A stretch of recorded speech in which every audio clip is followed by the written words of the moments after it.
I went Christmas shopping yesterday with my son, and there was this charity begging for money for Africa. I told him to piss off. Africa is not poor, it has plenty, it doesn't need help. So my son then asked me, why did you say no to him, Dad? So I showed him this. Good afternoon. I am Malens, and I come from the richest country in the world. It is located in the richest continent in the world, in the west of the richest continent. My country is called Sierra Leone. On the surface, we are blessed with infinite beauty and abundance of flora and fauna, producing the most exquisite harvest of coffee, cocoa, fruits, vegetables, and caoutchouc. You name it, we've got it. We also have diverse wildlife and vast marine resources, and waterfalls and rivers that run into the most beautiful beaches. The land is golden, literally, a true paradise, which of course is inhabited by the most beautiful souls.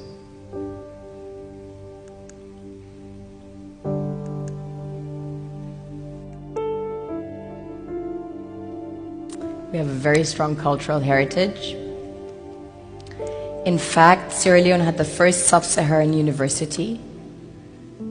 Prior to that, there was one in the kingdom of Timbuktu, which was the first university in the world, succeeding the great Gnostic schools of Egypt and Osiris. On a deeper level, we are blessed with the real treasures the kings and queens of this world desire.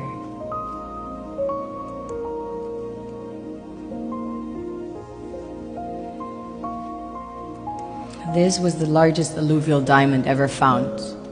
It weighs almost 1,000 carats, 969 to be precise. This beauty was found by an old lady in her backyard about 2 years ago, 125 carats. Some people mine gold in their backyards. That's quite common. Besides gold and diamonds, we have about 20 precious minerals that have been discovered as of today. We recently started extracting huge petroleum reserves that have been discovered. We have platinum, ilmenite to make titanium, rutile to coat jets, iron ore, the largest iron ore deposits in Africa, the third largest in the world. Tantalite, also known as coltan, used in your mobile phones and computers. Bauxite for aluminium production. Zinc, chrome ore, copper, coal, phosphates, potassium, salt, lead, granite, asbestos, nickel, zircon. Furthermore, we have exquisite timber like mahogany, antique, and we have the most beautiful stamps in the world. Of course, the West needs Africa's resources most desperately to power airplanes, cell phones, computers, and engines. And the gold and diamonds, of course, a status symbol to determine their powers by their core and to give value to their currencies.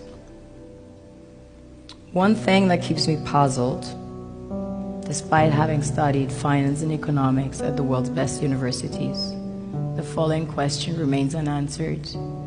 Why is it that 5,000 units of our currency is worth 1 unit of your currency, where we are the ones with the actual gold reserves? It's quite evident that the aid is in fact not coming from the West to Africa, but from Africa to the Western world. The Western world depends on Africa in every possible way, since alternative resources are scarce out here. So how does the West ensure that the free aid keeps coming? by systematically destabilizing the wealthiest African nations and their systems, and all that backed by huge PR campaigns, leaving the entire world under the impression that Africa is poor and dying and merely surviving on the mercy of the West. Well done, Oxfam, UNICEF, Red Cross, Life Aid, and all the other organizations that continuously run multi-million-dollar advertisement campaigns depicting charity porn to sustain that image of Africa globally. Ad campaigns paid for by innocent people under the impression to help with their donations. While one hand gives under the flashing lights of cameras, the other takes in the shadows.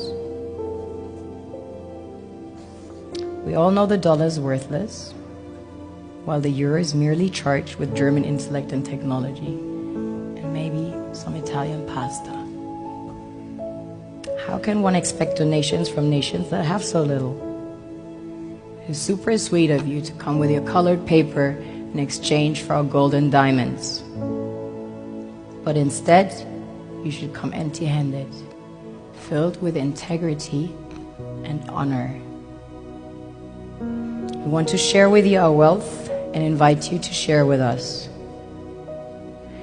The perception is that a healthy and striving Africa would not disperse its resources as freely and cheaply, which is logical. Of course, it would instead sell its resources at world market prices, which in turn would destabilize and weaken Western economies, established on the post-colonial free meal system. Last year, the IMF reports that 6 out of 10 of the world's fastest growing economies are in Africa, measured by their GDP growth.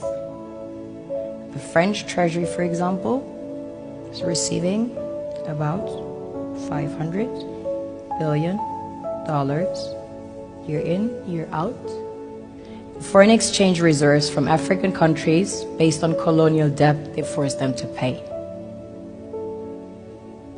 Former French President Jacques Chirac stated in an interview recently that we have to be honest and acknowledge that a big part of the money in our banks comes precisely from the exploitation of the African continent. In 2008, he stated that without Africa, France will slide down in the rank of a third world power. This is what happens in the human world, the world we have created. Have you ever wondered how things work in nature? One would assume that in evolution the fittest survives. However, in nature, any species that is overhunting, overexploiting the resources they depend on as nourishment, natural selection would sooner or later take the predator out, because it offsets the balance.